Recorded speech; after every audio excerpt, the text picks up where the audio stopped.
Namaste everyone, Jai Shri Krishna. I welcome each one of you to our session on Hindu culture and lifestyle. You are watching us live on hinduscriptures.com Facebook page, and you will get this video tomorrow on Hindu Scriptures YouTube channel. So as promised last time that I have started this master series. So today I've invited someone who's master of all the masters, someone very interesting, very well known in Gujarat and Gujarati community all across India. Sri Bhupendra Bhai Pandya ji. I'm so happy that he agreed to join us today and speak to you in English on the topic of Bhagavad Gita. We have recently celebrated Gita Jayanti, and I was very overwhelmed that when we decided about this subject. So before we start our session, I would like to request Guruji to say a prayer. Guruji, Jai Shri Yes, Krishna. Jai Shri Krishna and a prayer.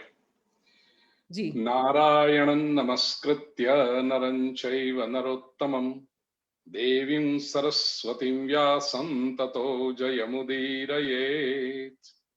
Yeah, Vaishali, go ahead. Thank you. Guruji, before we start our session, I would like to say a few words about, about your whole journey to our audience, because I'm sure there are many who don't know about you. So, Guruji, but you need to face the camera on the front, not from the TV. All right. Yeah, when you People are can see going me. to speak. I want you to, Yes, I want people to see me, see you. All right, go ahead, Vaishali. yes. Okay, so first I would like to read about you.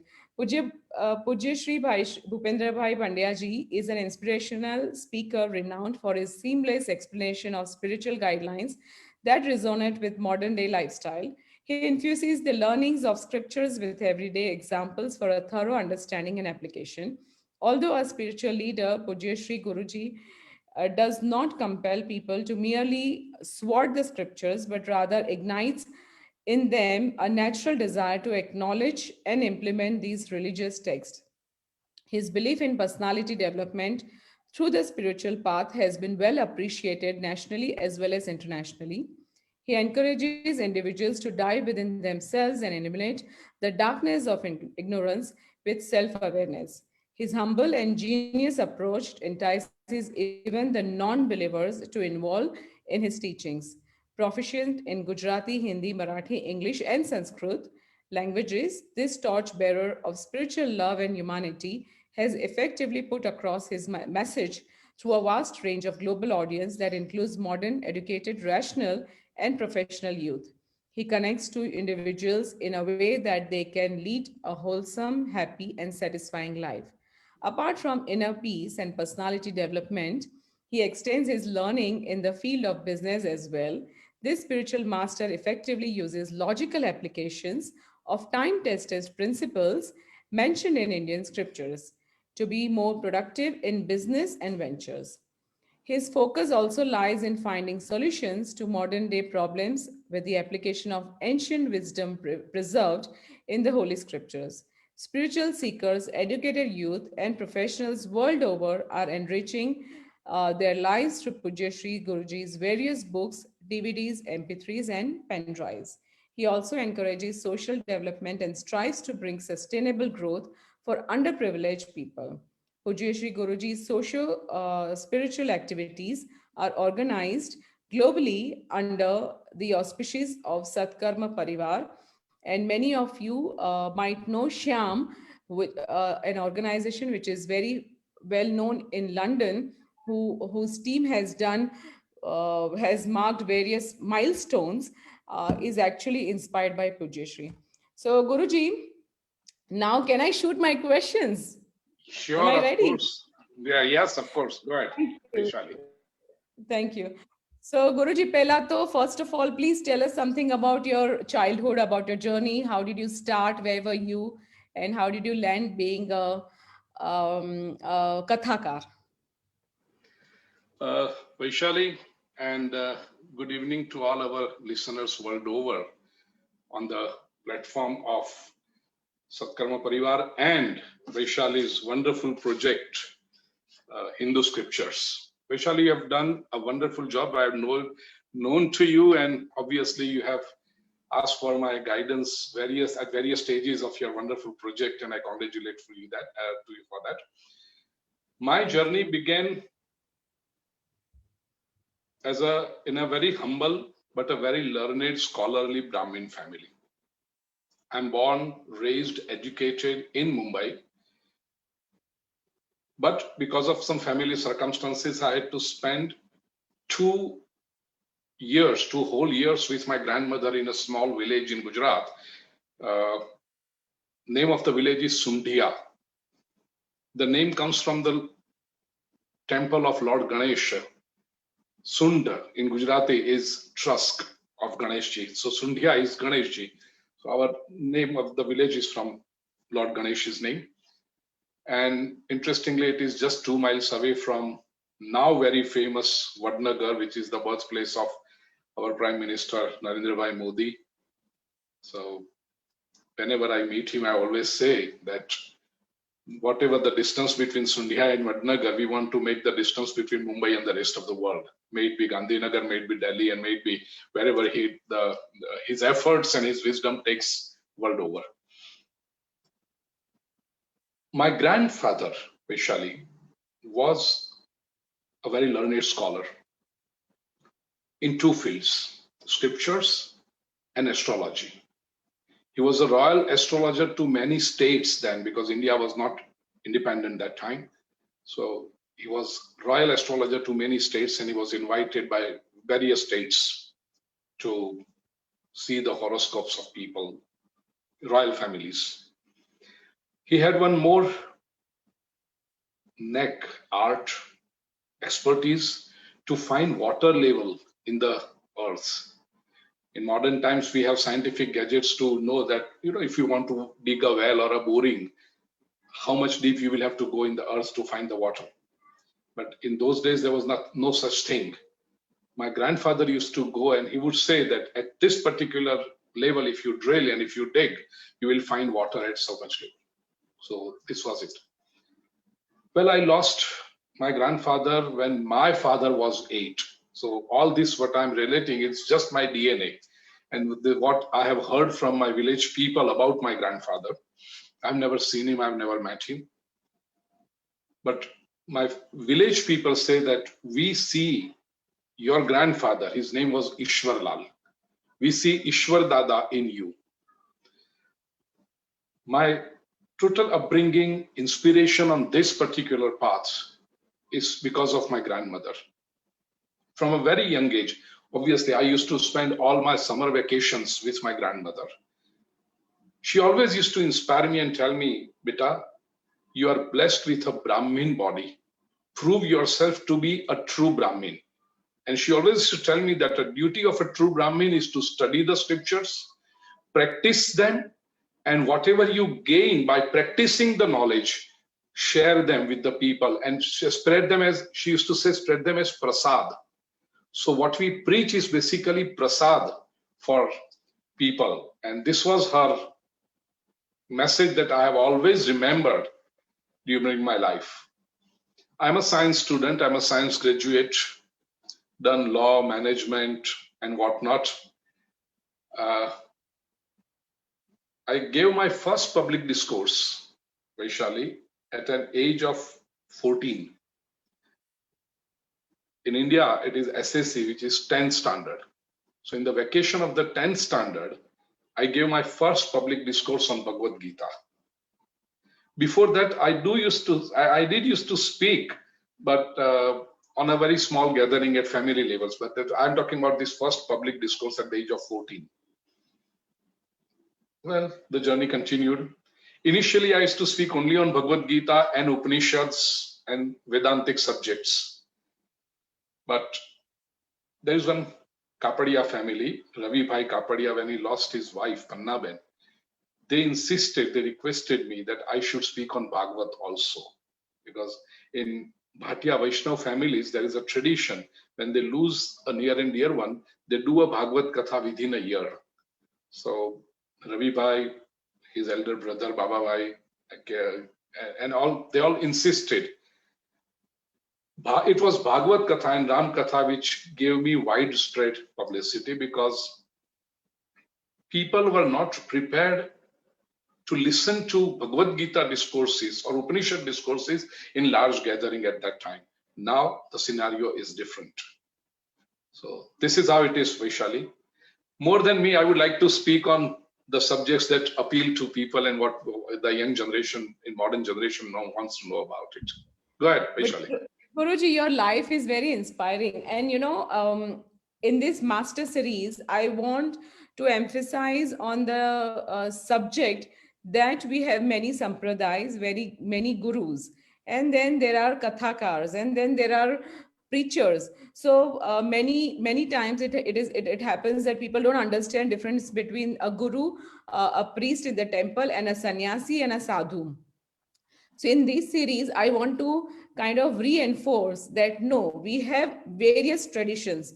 So having one scripture, one guru, having one tradition is not possible in such a huge country and with such a huge population.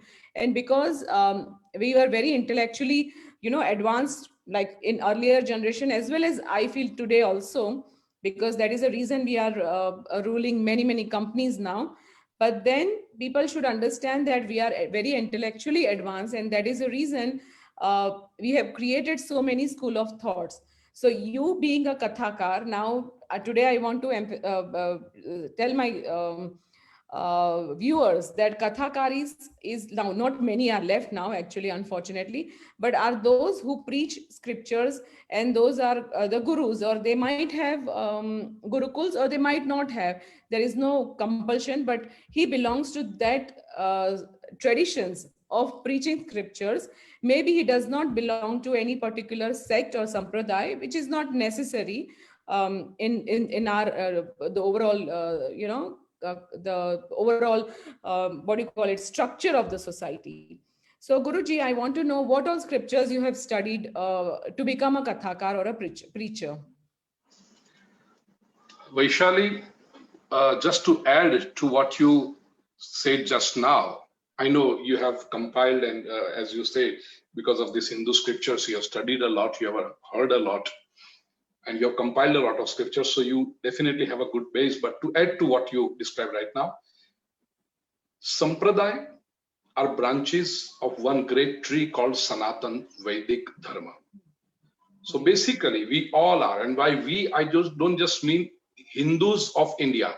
I mean every human being born on this earth is Sanatani by birth. Because Sanatan means the code of conduct, the way of life which began since the beginning of earth and since the advent of human species on this earth. So by birth, each one is Sanatani. And I'm not saying this because we are Sanatanis. I'm saying this which is proven by various scholars of Western universities also. Your audience will like to hear about this, because whatever the scholars, so-called scholars and learned people from Western universities say, they say, yeah, this is acceptable. And when people like us say, oh, this is the Maharaj and this is Guruji from India, so he said. So I want to make it very clear, Vaishali, that what I say and whatever I'm going to say during the rest of the talk today, interview, will all be backed by A, our scriptures, which are very authenticated, and B, by the modern researchers, because I also am in contact with so many researchers world over. So we are all Sanatanis by birth, and then people are baptized or converted into some other faith, religion, whatever they say. So every human being on this planet Earth is Sanatani by birth. I am a Sanatani Vedic follower. I don't oppose any other faith or any sampradaya in Sanatan, because all these rivulets ultimately meet in a widespread river called Sanatan Dharma, which takes us to liberation. Individual faiths may vary. We don't want to go into that right now.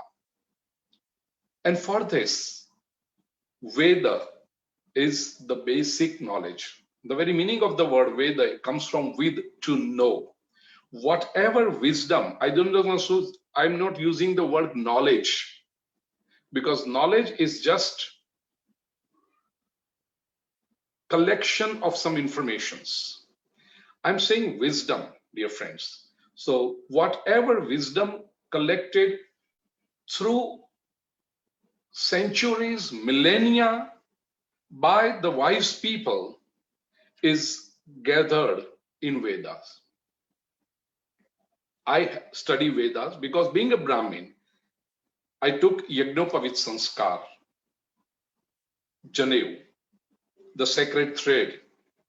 And with that, my upasana, my upasana of Gayatri and study of Veda started, followed by Veda. It was Vedanta, Upanishads. Vedanta literally meaning Anta of Veda, end of the Vedas. So Upanishads. I also studied Brahman Granths, Aranya Granth scriptures and all. Then obviously the Puranas, Mahabharata, Ramayana, and in Mahabharata, a wonderful scripture, the jewel of the scriptures, the combination of all the scriptures is Bhagavad Gita. So I've spoken on all the subjects that I have listed and I have studied. So by the grace of God, I have also studied religious texts of some other faiths too, which give me a very clear idea of what other preachers, what other faiths have to say, because their purpose was very good. What happened later on is a different issue. But when a preacher, when an enlightened person came to enlighten the society in front of him, his purpose was always very good. So I studied. It's also because I had to go for interfaith conferences. I had to study because I'm basically a student, Vaishali.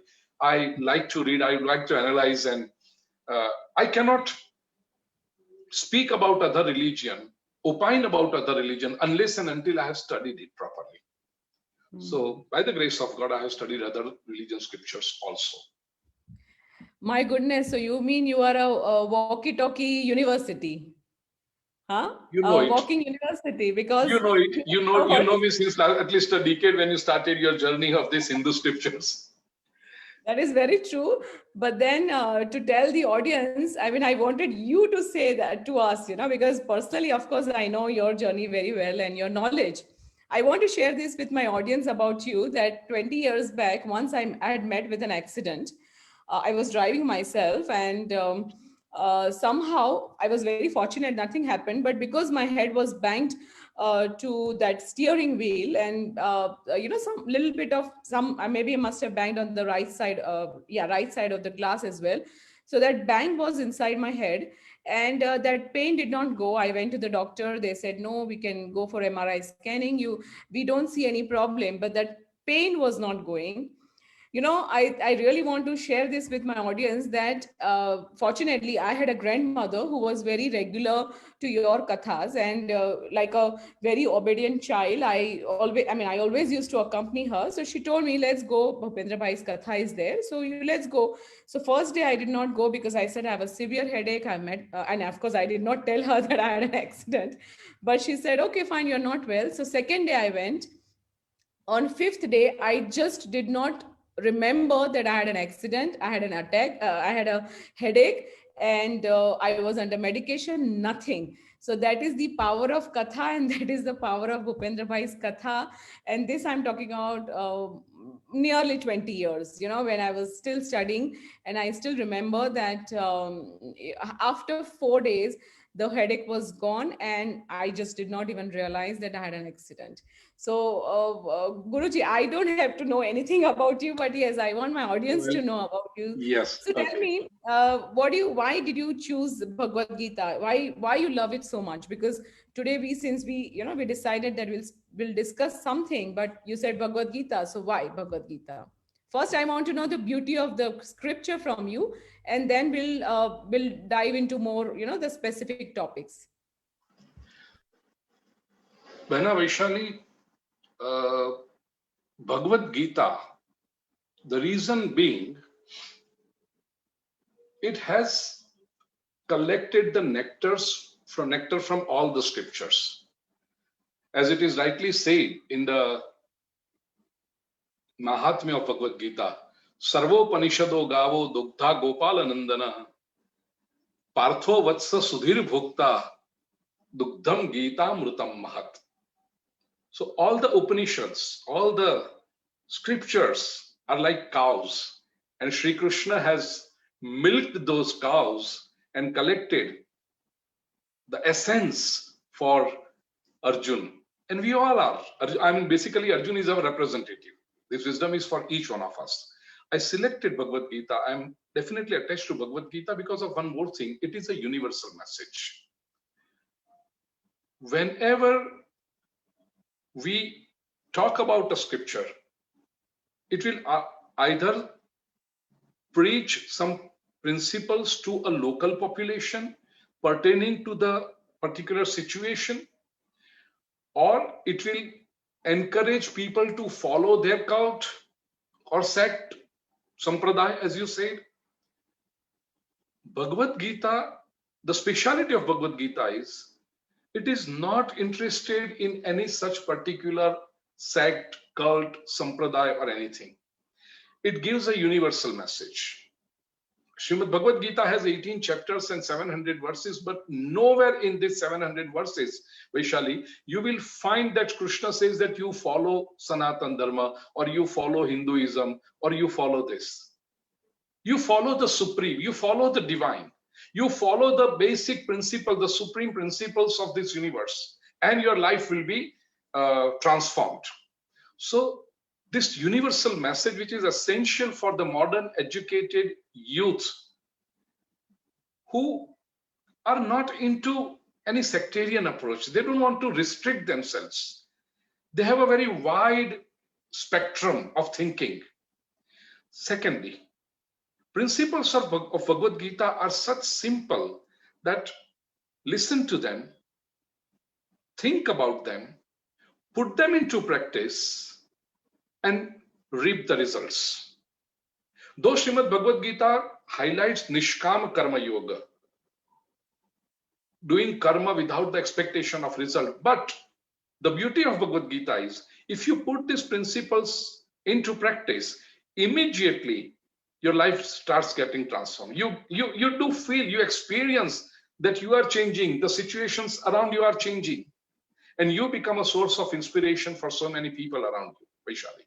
That is the beauty of Bhagavad Gita. It appeals to young mind. It appeals to the mind which questions. It appeals to the mind which seeks scientific answers, relevance, and they want logical things. Bhagavad Gita offers that.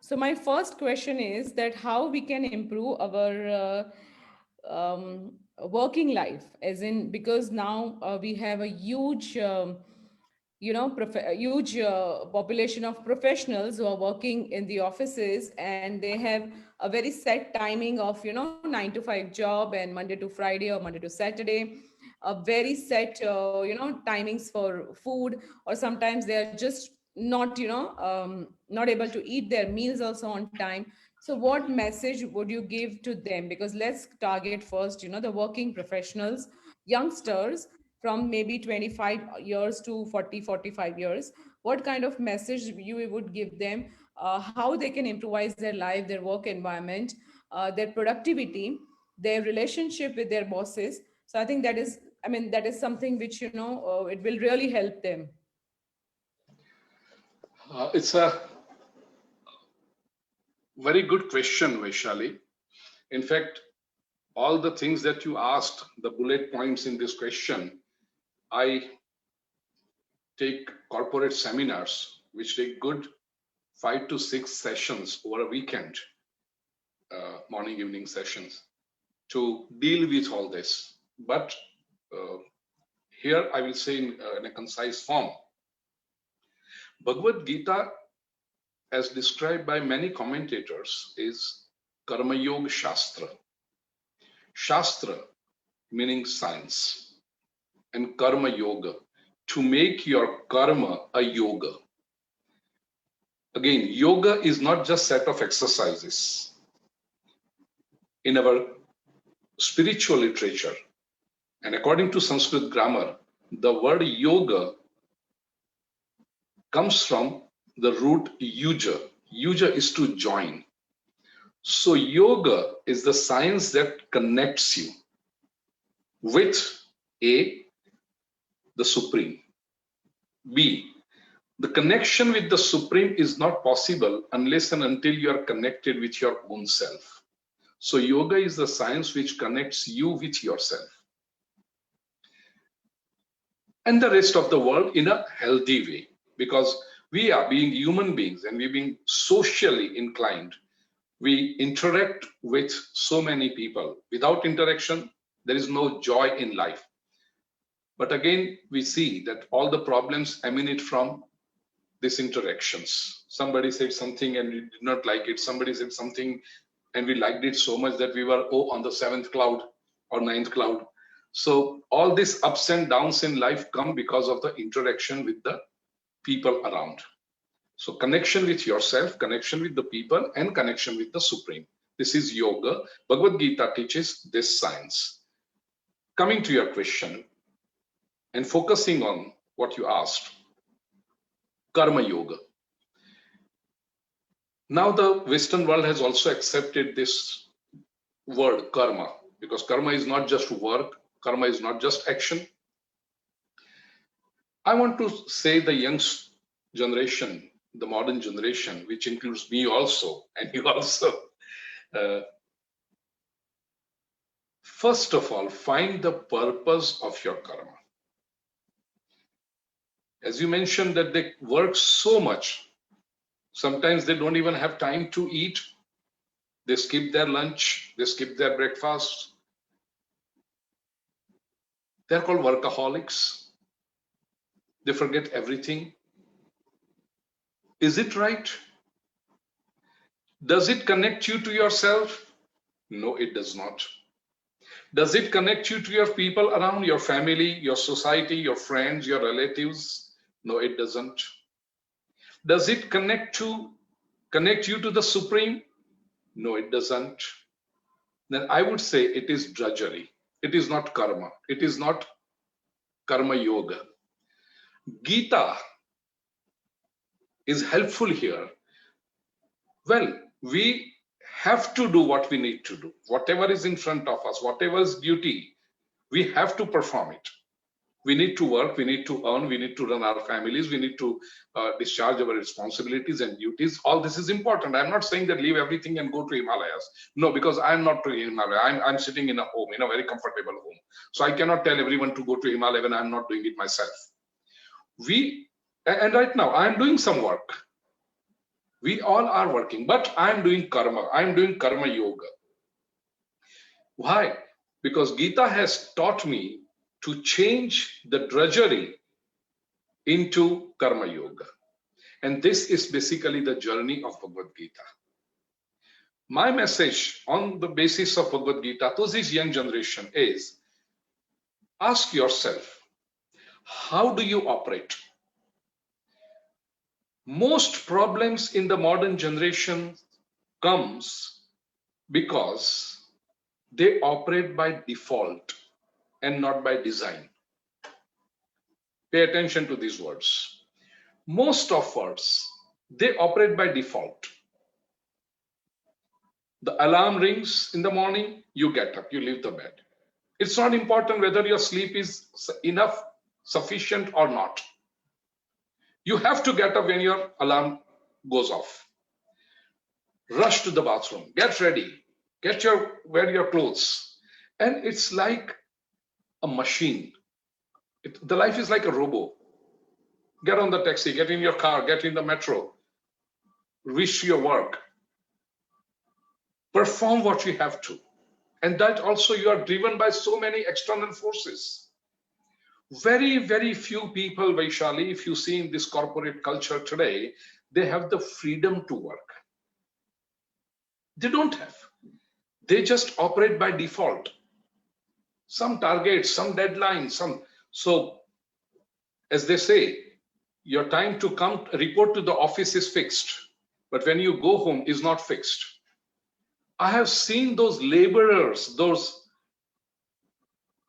workers, those slaves, let me put this word with total sympathy towards them, who say that they work till 1 a.m. or like 2 a.m. in the night or 3 a.m. in the night.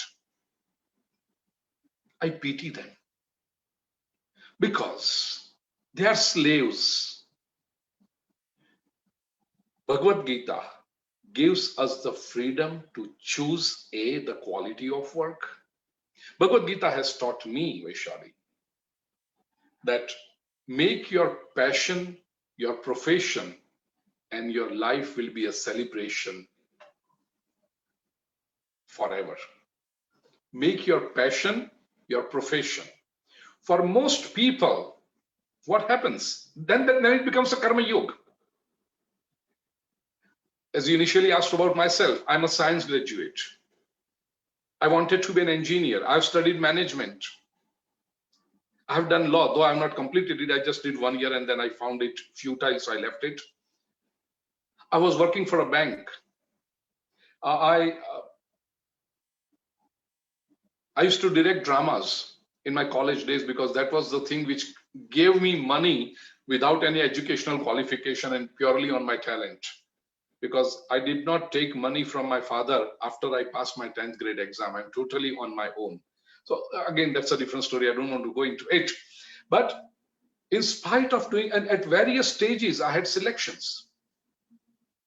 It is on record. It is in history in the magazines and written by other people that I was offered a role in a movie, in a Hindi movie, by a very prestigious director, Ketan Mehta. I denied that role. And when I denied that role, it went to Amir Khan today. And it is what Amir Khan has said in his interview to Chitralekha. That because Bhupendra Bhai Pandya rejected that role, it came to me. Because that was a very, very important stage in my life. Ketan Bhai Mehta and his brother Paresh Bhai Mehta, they tried to convince me so much that you must do films, you must come for this, you have a personality, you have, I mean, whatever it took. But I sat and thought about it. Do I want to take this career? It was quite glamorous. If modern generation even listens to this, they will say, oh, you rejected a role in a movie and you came for these pravachans? Yes, I did. And I proudly say this, Vaishali, because money was not the only driving force for me.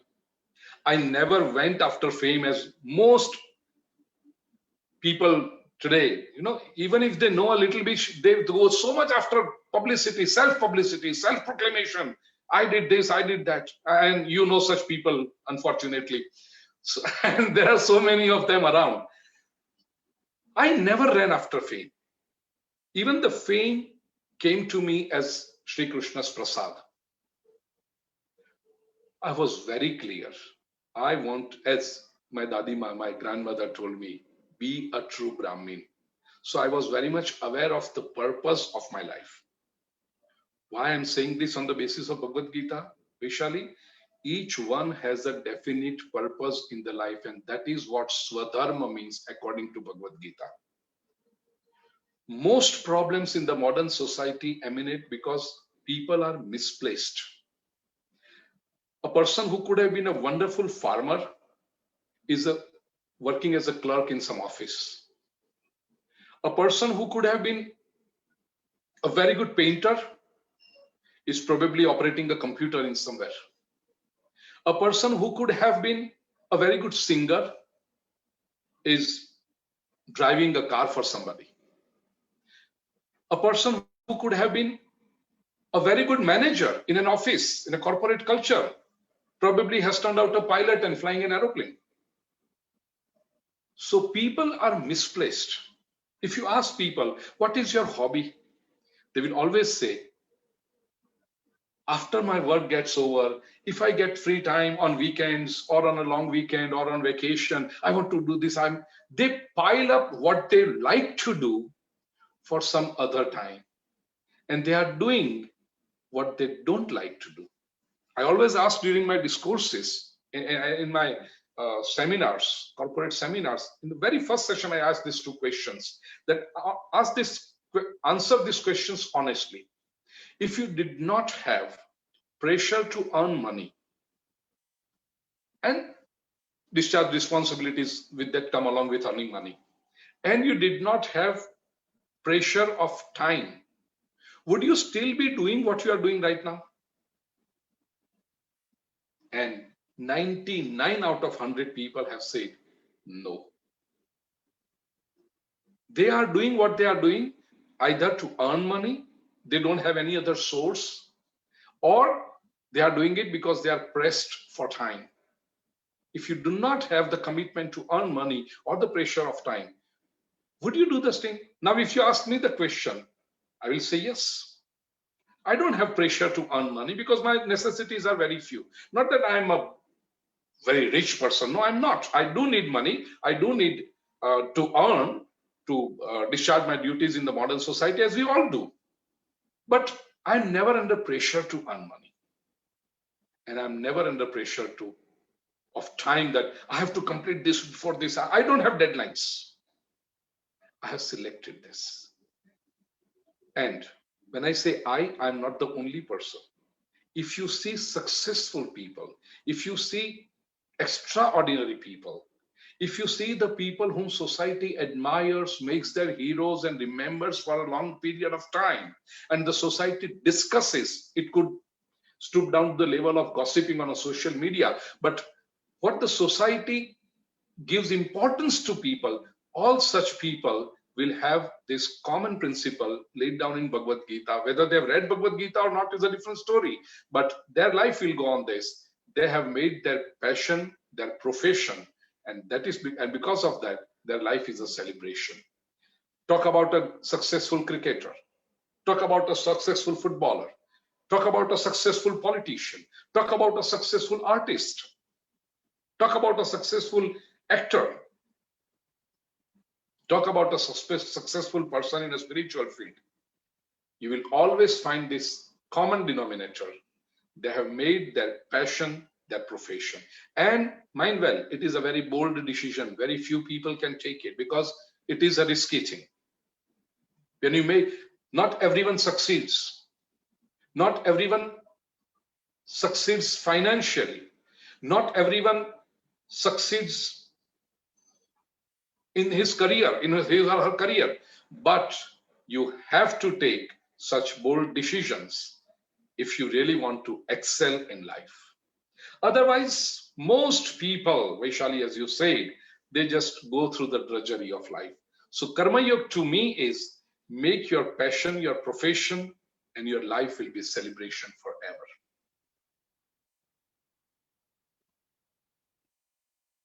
I cannot hear you, Vaishali. I've lost your voice. That is so inspiring, Guruji, that I hope our younger audience and the working audience will understand something out of it and will be able to practice. The next Yeah, and when I say this, let me add, Vaishali, to this. When I say not everybody just has to be a sportsman or an artist or an actor or a politician. Even your profession, you could be a computer operator, you could be a clerk, you could be a driver, you could be a cook, you could be a manager, you could be a lawyer, you could be an advocate, you could be a doctor, an engineer, or a chartered accountant. My message is just make sure that the field that you are in is your passion. Then your work will never be a drudgery for you. That is so true, Guruji. But then it's, the whole society's structure has become like that because the new thoughts have created new types of jobs, and the new development, the technology, the way it has come up, it is forcing people to take up the jobs. And because now we have given up the traditional lifestyle, because our traditional lifestyle, everyone was very important, and we had set of people, the group of people whom we call as a caste or a community today, they were doing the same job for centuries, but now that structure is collapsed, and because now new set You're of talking about Varnashram Vyavastha, Vaishali. yeah, Varnashram Vyavastha. But now because that is almost collapsing, so now new kind of jobs have come up, and a new kind of professional skills have come up. So of course they have their own challenges, and that is the reason I wanted to ask you this question. Now other set of people are our students. See, the today's time, students have their challenges of performance, and if they don't perform well, I'm sure you know the amount of suicide which happens out of because of their failed results, or because they have not got the numbers they want.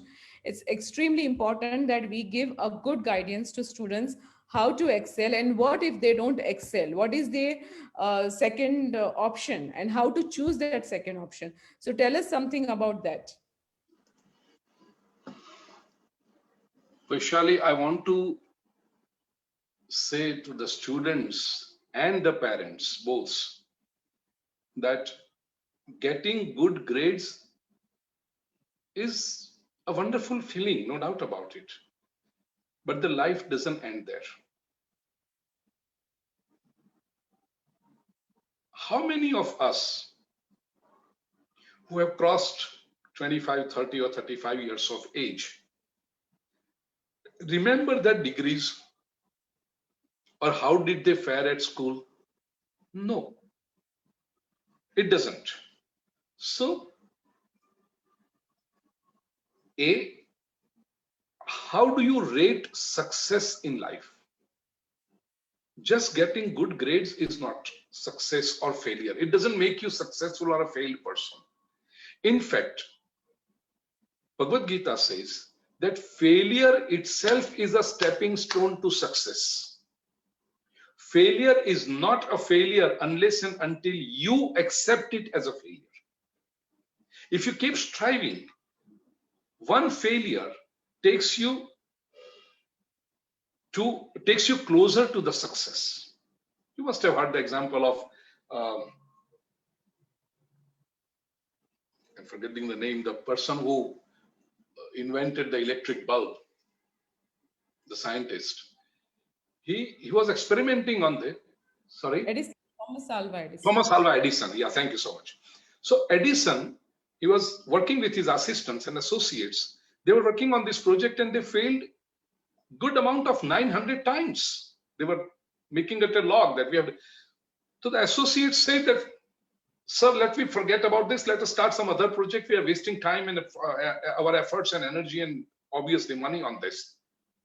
We have failed 900 times. Probably this thing is not supposed to be coming in the world. It's not supposed to happen. Edison just laughed and said, we failed 900 times. That means we are now very close to the success. And they succeeded. Look at these electric bulbs and various sources of artificial lighting world over. It began from there. So failure is not a failure until you accept it as a failure. Bhagavad Gita teaches this, both to the young generation and the elders. Swadharma, as I was talking about, most important thing Bhagavad Gita preaches us is Swadharma. And Swadharma is not just Hindu and other labelized religions that we have created today, and we are fighting the political fights over it. Swadharma is your inbuilt program. Find out which is an extraordinary and excellent ability that you have. And believe me, God has gifted each one of us with such extraordinary skill. Your duty is to find out what you excel at. As I said, somebody may be a very good cook. This person does not need to go to school and study history and geography and mathematics. Why? Why are we imposing these things on the child? Give the freedom. And those, remember Vaishali, such numbers will always be in minorities. You can't have excellent and significant and extraordinary people in huge numbers, otherwise they will lose their significance. Majority of the society will be followers, average people, simply because they have not found out. Our purpose through Bhagavad Gita and through such seminars is to pick, to inspire those who believe that they are average ones, to inspire them on the path of excellence, that no, nobody is an average one.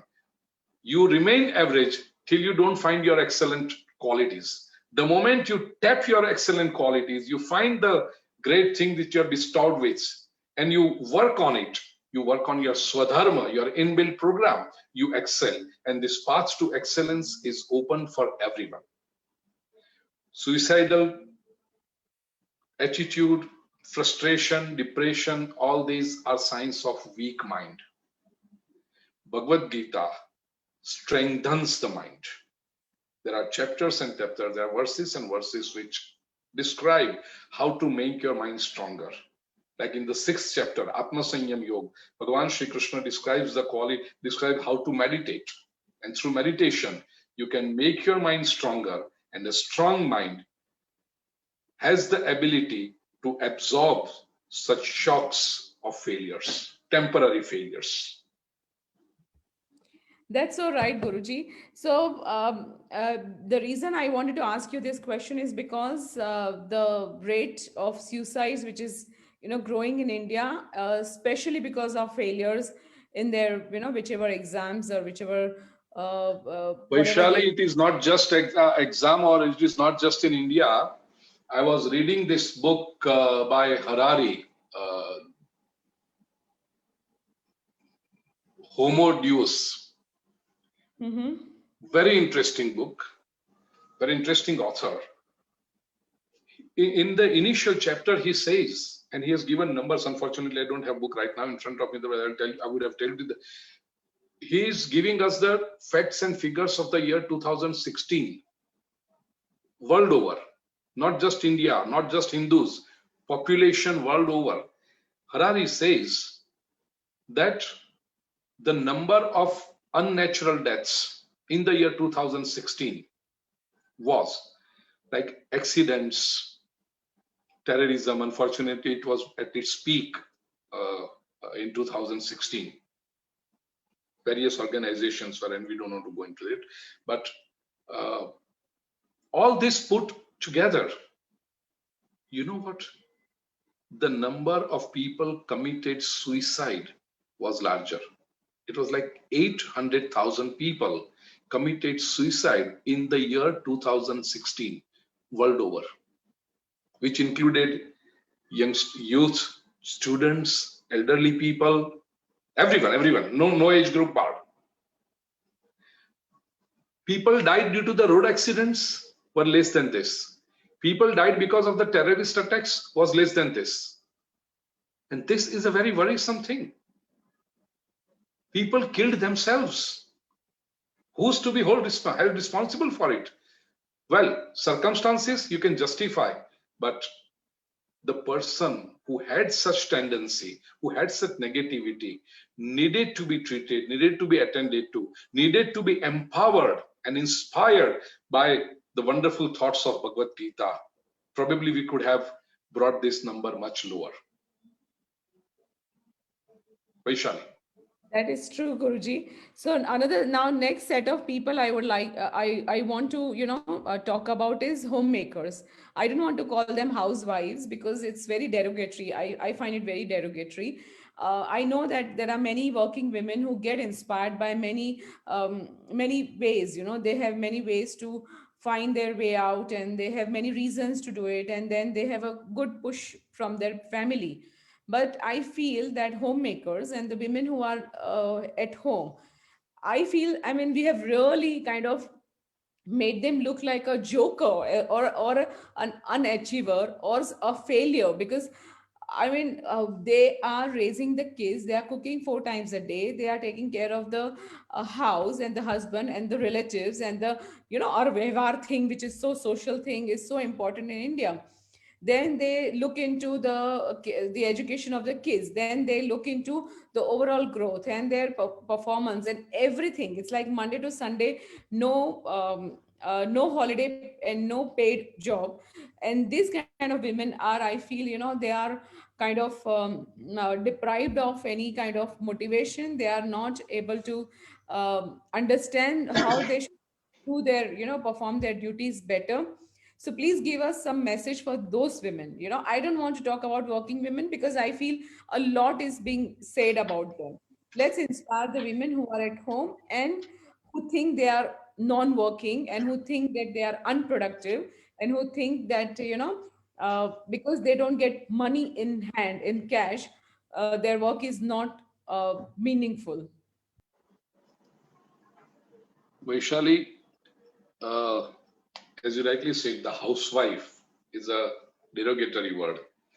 But in Sanskrit, the word for homemaker is gruhini.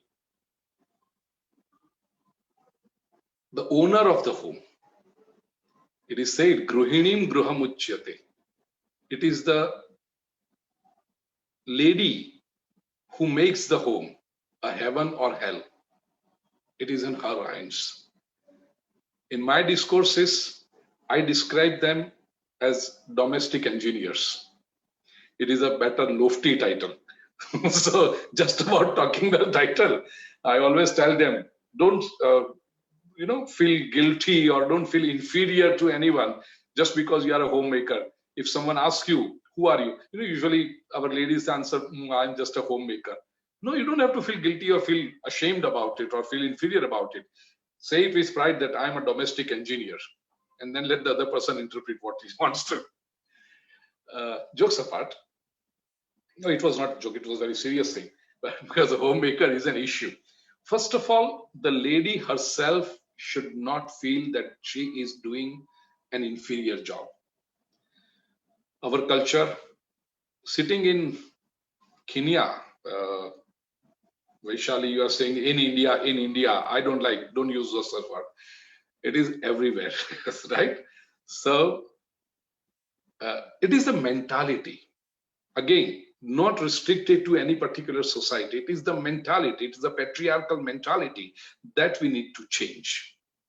And all the family members need to change this, because one person is at home constantly taking care of them. She's a mother. It is basically the motherly qualities that allow her to do all these things. She cares for everyone. And the amount of multitasking, the quality of multitasking that a domestic engineer does, nobody can beat it. Not even a corporate person can beat it. The multitasking quality of it. I've given detailed lectures on this during my discourses. The lady should not feel inferior, because our culture, our scriptures respect such ladies. Manusmriti, for example, Vaishali, says, just because this lady does not earn money, it does not prove her any lower than her husband or male members or other members of the society who earn money. In fact, Manusmriti instructs, I'm not saying suggests or advises, Manusmriti instructs the husband. When he earns money, and when he comes home, he has to hand over this money to his wife, because the lady of the house is called Lakshmi, literally meaning the goddess of wealth, the protector of wealth. So all what the husband has earned, he has to hand over to the lady, his wife. And if he needs money for his pocket expense or other expenses, he can always take that. Madam Lakshmi, can you give me some money? I need it. So she is the wealth keeper. Husband is the wealth creator, wealth earner, and she is the wealth protector. Again, division of work. In modern times, there are talks on social platforms, on political platforms, sometimes on legal platforms, that a homemaker should be paid salary. I think there cannot be a worse insult to her than this. Or a homemaker asking that because I have not earned money, I should be given so much.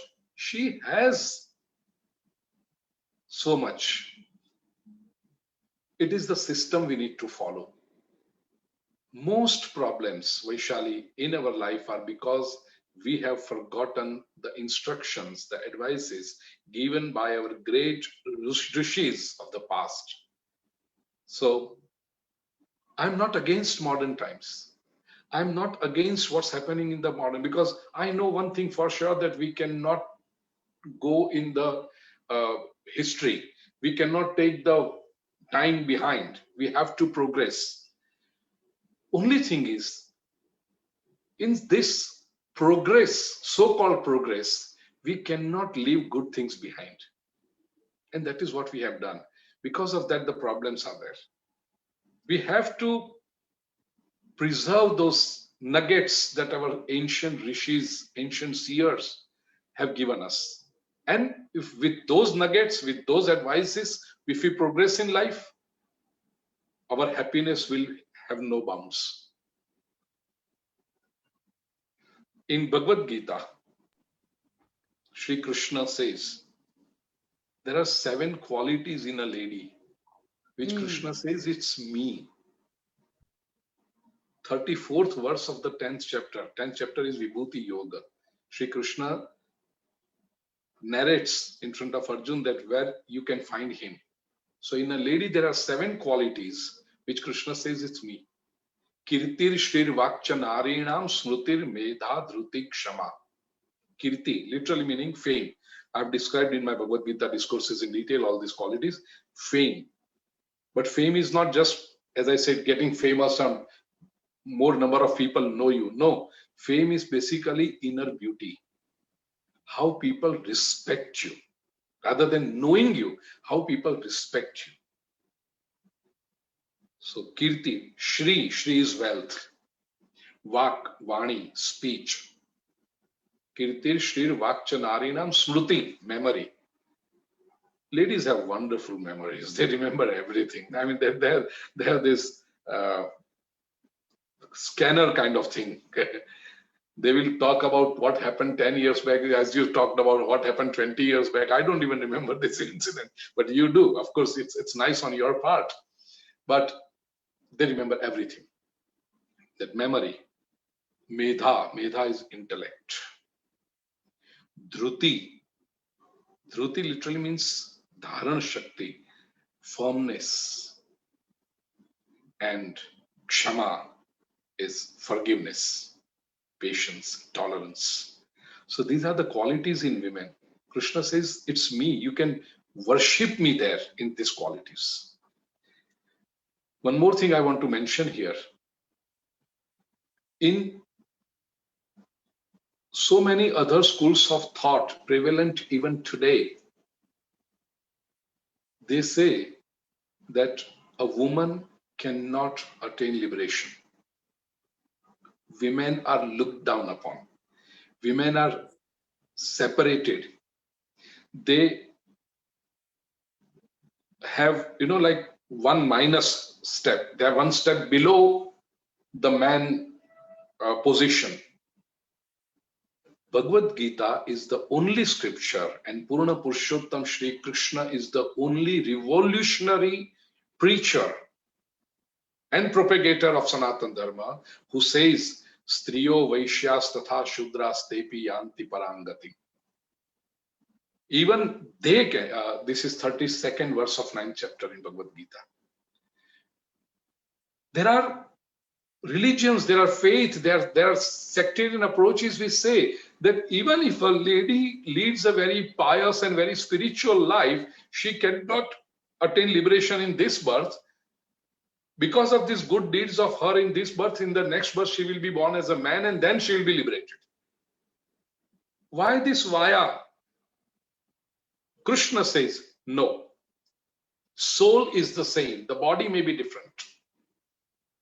But even a lady, the soul which is in the woman body is fit for liberation at the same point. This is Krishna's universality. This is Krishna's acceptance of everything. And this is Krishna's blessings to all human beings who perform their swadharma and karma yoga correctly. Vaishali. Guruji, that's so wonderful to say that, the qualities what women should have. And this also proves that Bhagavad Gita is talking about women being equal to men, because yes, in some of the Vedic scriptures and even in some of the Jain philosophy and some of other Western religion, they say that women cannot be liberated, or they don't get Jannat, or they don't get moksha or nirvana. So I think Bhagavad Gita really breaks that myth here, which is really wonderful. It empowers the women. Yes, spiritually, socially, and spiritually, both. Yeah, that is very true. So my next question is that how do you manage relationship? Because today because of the growth in divorces and man-women compatibility, because today we don't match the horoscope. That is, I think that is the first thing which I believe in horoscope matching, and I believe that following the original tradition of arranged marriage and keeping that in the center, I'm saying that because there are so many love marriages and because of that there are so many divorces happening, what message would you give it to them, to the couples, based on Bhagavad Gita, that how they can improvise, and before that, how to choose a partner. I think that is more important than, trying to forcefully fit into the relationship, which is anyway very difficult to manage. In choosing a partner, Vaishali, we are almost coming to a tail end of this interview because it's over 1 hour. I will answer this question in brief. Probably we can have another session if your system allows. Because let me tell you, Vaishali, you have prepared wonderful questions. I think each question needs an independent session to properly deal with the subject at length and give justice to it. Now, selecting partner. I take good 3 hours in my Bhagavad Katha discussing Rukmini's love letter. How to select partner. You talked about love marriages. Do you know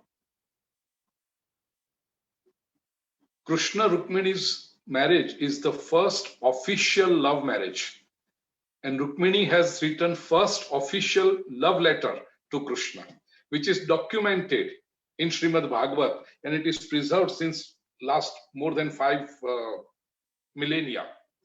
It is chanted in Lord Dwarkadish's temple in Dwarika every evening, every night before Sri Krishna goes to sleep. Shrutva gunan bhuvana sundara shunvatante nirvishya karana vivare raratanga tapam. In the first verse, Rukmini admits that she loves Sri Krishna. She wants to marry him. They have not seen each other. Rukmini has only heard about Krishna. Being a princess of a very famous king, and people used to come from all walks of life and from all different areas, and whatever subject they discuss, they always somehow or the other the talk will come about Sri Krishna, and everyone would praise Sri Krishna. At a very young age, at the age of 17, 18, Rukmini develops this soft feelings for Krishna, and she decides that whenever I get married, I will marry Sri Krishna. Well, her engagement was done with someone. I don't want to go into the entire story. You have to listen to Srimad Bhagavat for that, and it is available on my YouTube channel also, Pujyashri Bhai. But in the second, Rukmini is a very intelligent lady. She knows that whom am I writing this letter to? He's not just another Tom, Dick, and Harry just waiting to be getting married and looking for a girl. I'm not getting married. I'm not getting married. No girl selects me. I can't find a girl for me. He's not such a failure. Krishna, though unmarried at that time, but he was one of the most sought after bachelors of his age. And Rukmini was the most beautiful lady of her age. She knows that just by my telling Sri Krishna that I love you and I want to marry you, Krishna is not going to accept me. He's going to ask me the first question. I have not even seen you. What have you seen in me? What have you heard about me? What are the qualities that you have looked for me? And you have decided, and you have taken such a big decision to marry me. So being an intelligent lady, Rukmini describes in the second verse the 7 qualities that she has seen in Krishna and chosen him as her paramar, as her life partner.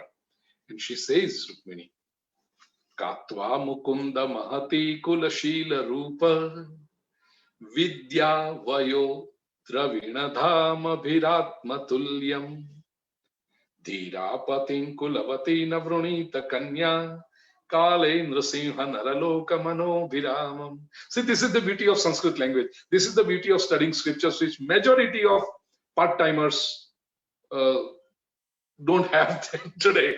So Rukmini says, I have seen these 7 qualities in you. Kula, Shila, Rupa, Vidya, Vaya, Dravina, and Dhamma. Kula is family. You must look for the family. In modern terms, it is your DNA quality. Because the qualities of the blood, these characteristics, always shine.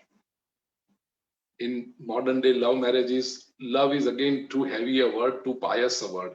Basically, I say they are lust marriages. This attraction, physical attraction, or maybe money, or there are various parameters people have to get married, and they label it as love. It's a questionable thing whether it is true love or not. Sometimes it is pure misunderstanding or pure lack of wisdom. They just get carried away. They were dragged into it by another person, or maybe because of the social pressure that everyone has a partner and I don't have it, so let me just select one. They don't look for the Kula. Kula is family qualities. Let me just use a strong example. Even when you pet a dog, and you never pet a dog, or you look for the breed. That animal is going to be with you for next 10 to 12 years, not more than that. The animal which is going to be in your home around for 10 to 12 years, you look for the pedigree, the breed. Won't you look for the breed or pedigree of a person whom you are going to spend your rest of the life with? So the family, Kul is the most important thing. Second is Sheela. Sheela is character. It is very easy to get impressed with external facade or personality traits. And there are some people, oh, he's 6 feet, oh, he has this highlighted hair, or he has this pierced ear, or he uses this car, or he uses this bike. And they go all over him, or he goes all over her. This is wrong. This is personality. You should look for the character. Personality fades, character never does. So, Sheela, Rupa. Rupa is not just external beauty or physical attractiveness. Rupa is inner beauty. Obviously, when a couple is standing together, they should form a good couple. No doubt about it. We are human beings and we have some basic traits. So we are going to go for looks, but it is a relative thing. Sometimes I say that, it actually happened. Some 15 years back, I had my Bhagavad Katha in Dar es Salaam, Tanzania, organized by Rajani family. Jayanti Bhai Rajani, what a noble person. Incidentally, the hall in which the Katha was there, when I landed there in Dar es Salaam, and we were going at Jayanti Bhai's place, I saw those huge hoardings. It had beauty pageant to select Miss Tanzania. Obviously, all the girls, you are staying in Kenya, you know how the situation. So all the local dark-skinned girls were competing for that, and whoever becomes Miss Tanzania would go for Miss World or Miss Universe, whatever. Next morning, Jayanti Bhai gave me the local newspaper, and he wanted to show me that he had given advertisement in the local newspaper for our Katha discourse. And obviously on the front page, there was a picture of those 3 ladies, Miss Tanzania, first runner-up and second runner-up. It just came to my mind, and I had told in that Katha also, that this lady whom the country Tanzania regards as the most beautiful lady at that time. And if that lady walks on the streets of Dar es Salaam, probably hundreds of guys will run behind her because she's the most beautiful lady. If the same lady walks on the street of Mumbai, only a mad person will run behind her. Nobody, because she is not beautiful for Indian idea of beauty. We want tall, fair, and such ladies. So beauty by itself is a relative term. When we are looking for beauty, Rupa, it's your inner, the beauty of thoughts, the beauty of speech, the beauty of karma. That's what you should look for in a spouse. Kula, Sheela, Rupa, Vidya. Vidya is not just certificates from universities. They are very easy to get. Some universities even sell such certificates world over. Those degrees are there for price. But Vidya is way of thinking, the maturity of your thinking, the dignity of your thinking. That's called Vidya. They should both be operating on the same wavelength. Say a lady is interested in spirituality and the husband is not at all interested in, how will they get along in life? So Vidya is that. Vaya, age. Our scriptures say that husband should at least be 5 years, or according to modern generation, say 3 years elder to the lady. This age difference is very essential. In this modern lust marriages, age difference is never maintained. They are practically of the same age because they are studying in the same class. That's where they meet for the first time. So age difference is very essential. There are reasons, there are scientific reasons behind it, there are social reasons, there are economical reasons. I'm not going into it because of the time constraint. And lastly, two things are Dravina and Dam. Dravina is wealth. Of course, you have to see the wealth. And Dam, where does he stay?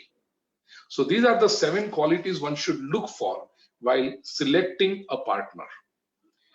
And finally, coming to your ugly question of separation, because it's an ugly situation in life for anyone. Well, new trend has come that somebody was telling me there was a film song, "Maine break up kar liya," and break up karke, I mean, that was a celebration. Morning mein break up kiya, fir kuch makeup kar liya. There is such song, people tell me. So, but for most of the people, breaking of a relationship is a sad thing. It always leaves a scar on your heart. Sometimes you do feel that, yeah, you are out of that ugly situation, but it gives you a little peace of mind, but definitely leaves a scar. Separation is never a celebration. Even in ugly litigations, even when you win such litigation, you don't celebrate because you're won against your own person. Are you going to celebrate your victory? No. So even after victory, so-called legal victory, you are a defeated person. You have lost your person. You have lost so many things. You have lost time. You have lost emotions.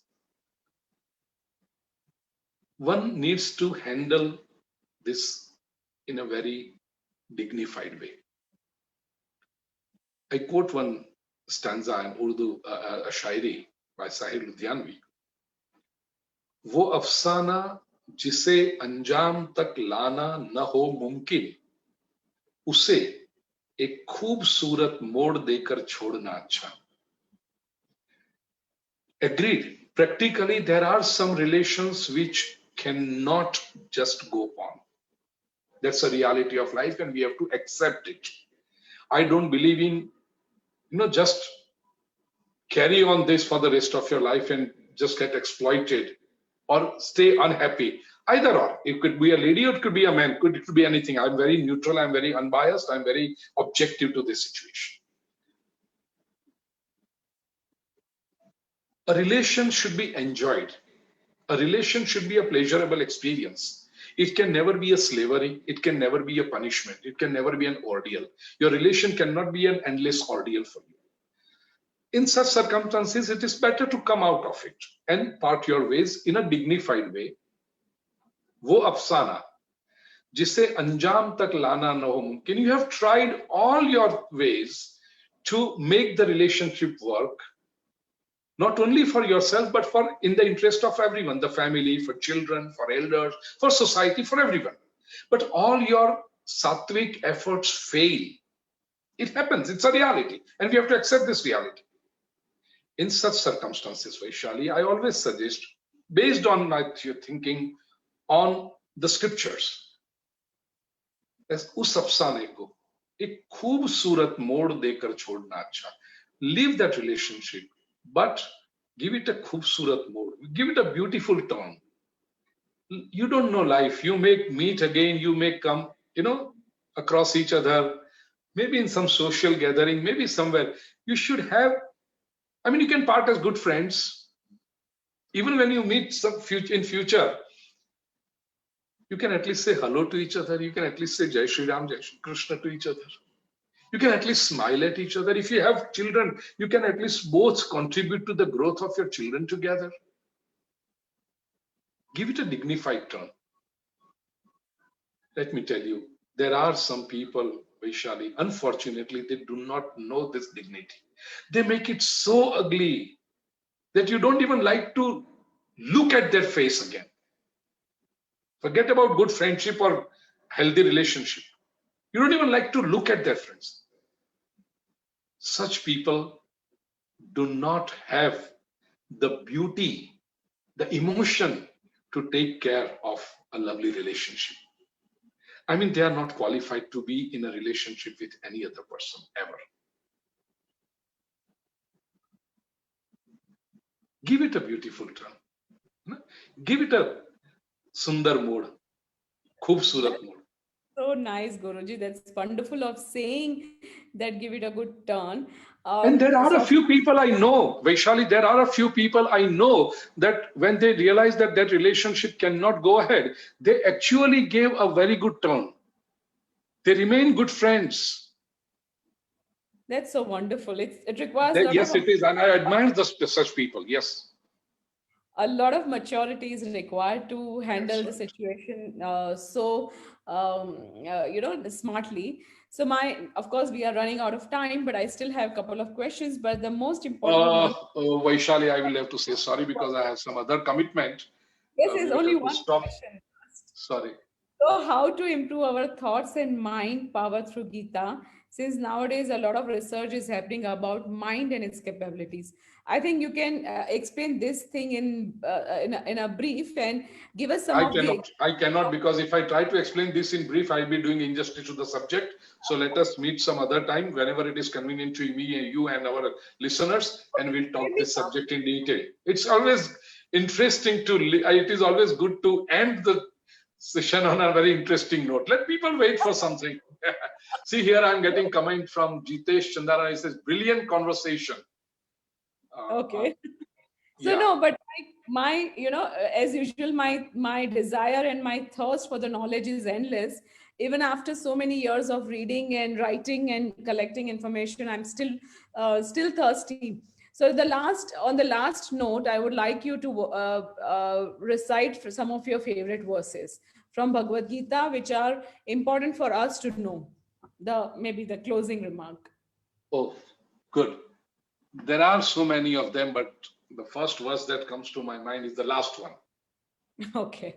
Yatra Yogeshwara Krishno, Yatra Partho Dhanurdara, Tatra Shri Vijayo Bhutir Dhruva Nitir Matir Mama.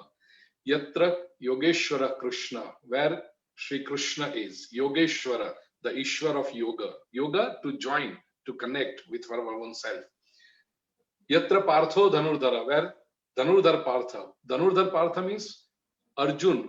We all are ready to discharge our duties, ready to perform our kartavya, our swadharma, because Dhanurdhara, background of Bhagavad Gita, that Arjun has left his bow in the first chapter, Arjun Vishadyo.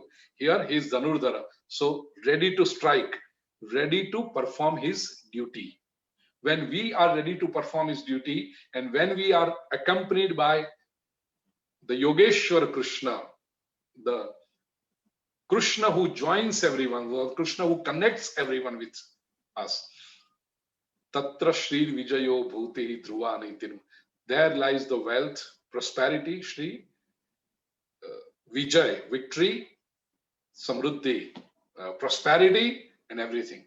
So let us be ready to perform our duty, whatever is there in front of us. Let Shri Krishna's blessings be with us, and let us all be prosperous, victorious, successful, and happy in life. My blessings and prayers for everyone. Thank you, Guruji. Thank you so much for your time and for all these efforts you have put in to have this conversation in place. I'm sure my audience will just love it. because as usual, the more I listen to you, the more I learn. So there is no end to learn from your kathas or from your, all these seminars you have been doing. One last thing which I want to talk about you is that when in a younger age, when I was 17, 18, and when I used to hear your katha in that young age, once you had said that you should have a pocket of one piggy bank in your, in your house, wherein you always every day put one thing, one coin, saying that this is something which you have done, something good you have done today. And that practice really helped me. So I'm very thankful to you for inspiring me for all these years to perform better, to become a better person, because of course this is not my profession and this is not my We know job, that. or not It is something your which passion. It is your passion, Vaishali. purely my passion, which where I'm using my time in the best possible way. So thank you so much for inspiring me, and thank you so much for this conversation which we had today. Thank you, and Jai Shri Krishna. Jai Jai Shri Shri Krishna. Krishna. Stay blessed.